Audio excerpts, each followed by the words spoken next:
এটা এভাবে রাখলাম, মাইনাস অপশনে কিন্তু হ্যামার দিয়ে বাড়ি দিতে হবে।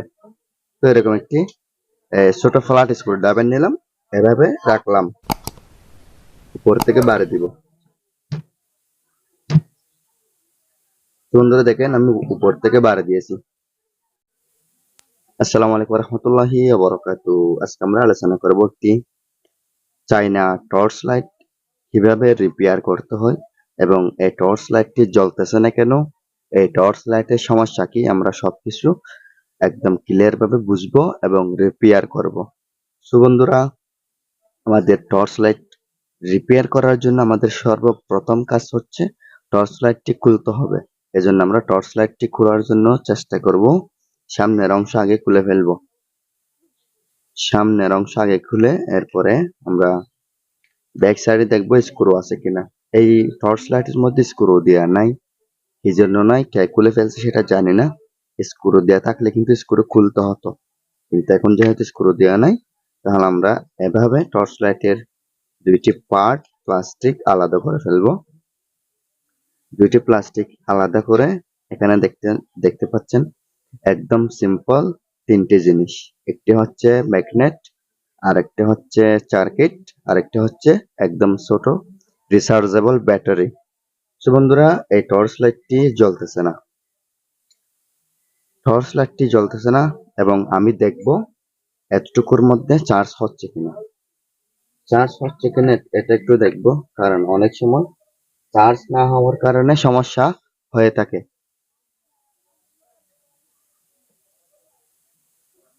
সো বন্ধুরা দেখেন, আমি চার্জার নিয়েছি, চার্জার লাগাইছি, দেখেন চার্জার লাগানো অবস্থায় জ্বলতেছে, চার্জার লাগানো অবস্থায় জ্বলতেছে,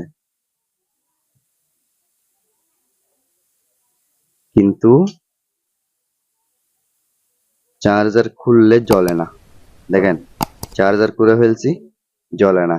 তো আমরা টর্চ লাইট ব্যবহার করব এমার্জেন্সি সময়ে, রাতে বের হলে, বাড়ি থেকে বাসা থেকে বের হলে আমরা টর্চ লাইট ব্যবহার করব। কিন্তু চার্জারে লাগানো অবস্থায় জ্বললে তো কোনো কাজ হবে না, এবং আমরা তো সাথে সাথে চার্জার আর কারেন্টের বোর্ড নিয়ে চলে যেতে পারবো না। এই জন্য আমাদের ব্যাটারি থেকে এলইডি জলের মতো একটা উপায় বের করতে হবে। তো আমাদের এখানে কাজ হচ্ছে কি, ব্যাটারিতে চার্জ আছে কিনা সেটা দেখবো আগে, তাহলে সম্পূর্ণ ক্লিয়ার হয়ে বুঝে যাবে আসলে সমস্যাটা কি। তো আমি ব্যাটারিটা আগে এখান থেকে বিচ্ছিন্ন করে ফেলবো, খুলে ফেলবো,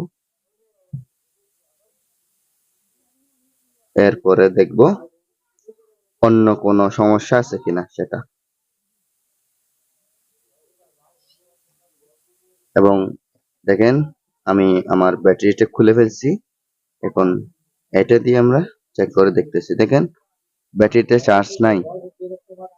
তো আরেকটি কথা হচ্ছে, এই ব্যাটারির মাঝখানে নড়তেছে, এভাবে নাড়াচাড়া করলে কিন্তু বোঝা যাচ্ছে এই ব্যাটারি নড়াচড়া করতেছে।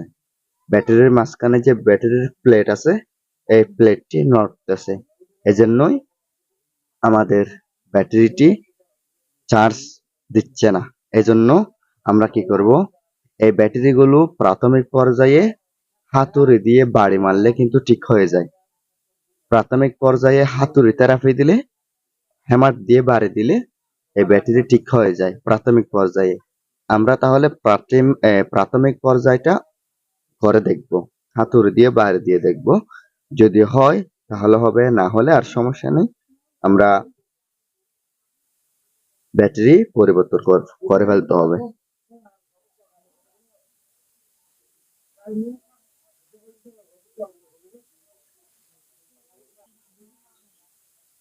সো ভিউয়ার্স, আমি ব্যাটারিটা এভাবে রাখলাম, মাইনাস অপশনে কিন্তু হ্যামার দিয়ে বাড়ি দিতে হবে। তো এরকম একটি ছোট ফ্ল্যাট স্ক্রু ড্রাইভার নিলাম, এভাবে রাখলাম, উপর থেকে বাড়ি দিব। সুন্দর দেখেন আমি উপর থেকে বাড়ি দিয়েছি হ্যামার দিয়ে এবং একটি স্ক্রু ড্রাইভার দিয়ে, দেখেন। তো আমি দেখি নড়তেছে কিনা, এখন কিন্তু নড়তেছে না, প্রথমে কিন্তু ভিতরে নড়াচড়া করতেছিল। তো আমি এখন ম্যাপে দেখবো ঠিক হয়েছে কিনা। দেখেন ব্যাটারিটি ঠিক হয়ে গেছে। প্রথমে কিন্তু ভোল্টেজ মোটেও আসে নাই, মিটার একদমই কাটা শো করে নাই। এখন কিন্তু দেখেন সাথে সাথেই ব্যাটারিটি ভালো হয়ে গেছে এবং এখন প্রায় 4 ভোল্টের কাছাকাছি ভোল্টেজ দেখাচ্ছে। তাহলে দেখেন একটি ব্যাটারি হ্যামার দিয়ে বার দিলেই ঠিক হয়ে যায়। বিষয়টা খুব হাস্যকর এবং আসলেই বাস্তব। অনেকে এটা জানে না, অনেকেই ব্যাটারি ভিতরে নড়াচড়া করলে অথবা নষ্ট হলে ফেলে দেয়।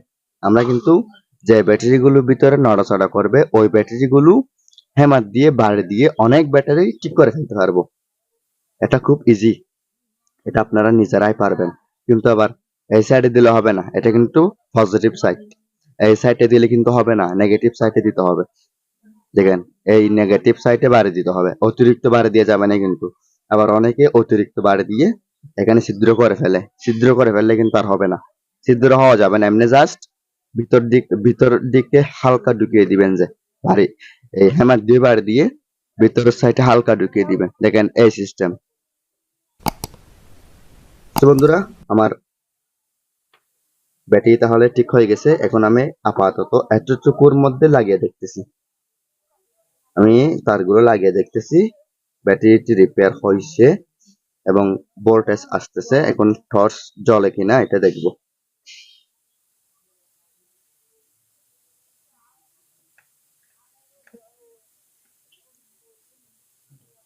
টর্চ জ্বলে কিনা এটা দেখব। ব্যাটারিটি রিপেয়ার হয়েছে এবং একটু হালকা সোল্ডারিং আয়রন দিয়ে ভালো মতো সোল্ডারিং করে দিব, কারণ টর্চ লাইট গুলো মানুষ হাতে হাতে ইউজ করে, এজন্য অনেক সময় হাত থেকে পড়ে গেলে কিন্তু তার বিচ্ছিন্ন হয়ে যায়। এজন্য ভালো মতো তার লাগিয়ে দিতে হবে।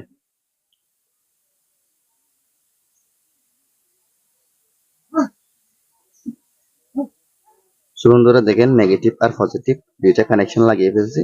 এখন সুইচ দিব, দেখেন সাথে সাথে জ্বলতেছে।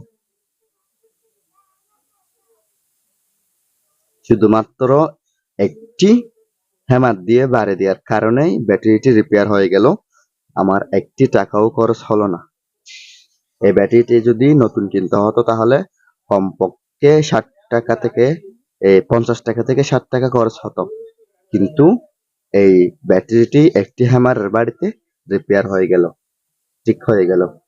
সো বন্ধুরা, আমরা তাহলে পুনরায় ফিটিংস করে ফেলবো, কারণ আমাদের যেটা সমস্যা ছিল আমরা সেটা হ্যামার দিয়ে বাড়ি দিয়ে সমাধান করে ফেলছি। এখন আমার টর্চ লাইটটি ফিটিংস করে ফেলতে পারবো, কোনো সমস্যা হবে না।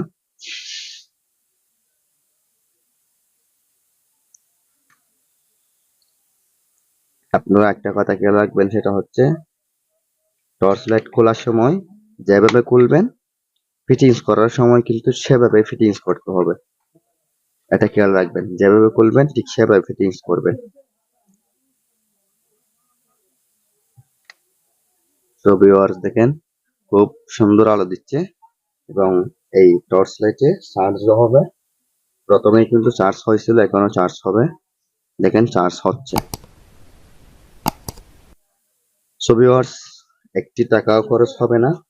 আপনারা চাইলে টর্চ লাইটের ব্যাটারিতে একটি মাত্র হ্যামার বাড়ি দিয়ে একটি টর্চ রিপেয়ার করতে পারেন। সো ভিউয়ার্স, ভিডিওটি যদি ভালো লাগে লাইক কমেন্ট এন্ড শেয়ার করবেন। আমার চ্যানেলটি সাবস্ক্রাইব করে পাশে থাকা বেল বাটনটি অন করে দিবেন। পরবর্তী ভিডিও দেখার আমন্ত্রণ জানিয়ে আজকে এতটুকুর মধ্যে শেষ করলাম। আসসালামু আলাইকুম রহমতুল্লাহি ওয়া বারাকাতুহু। আল্লাহ হাফেজ।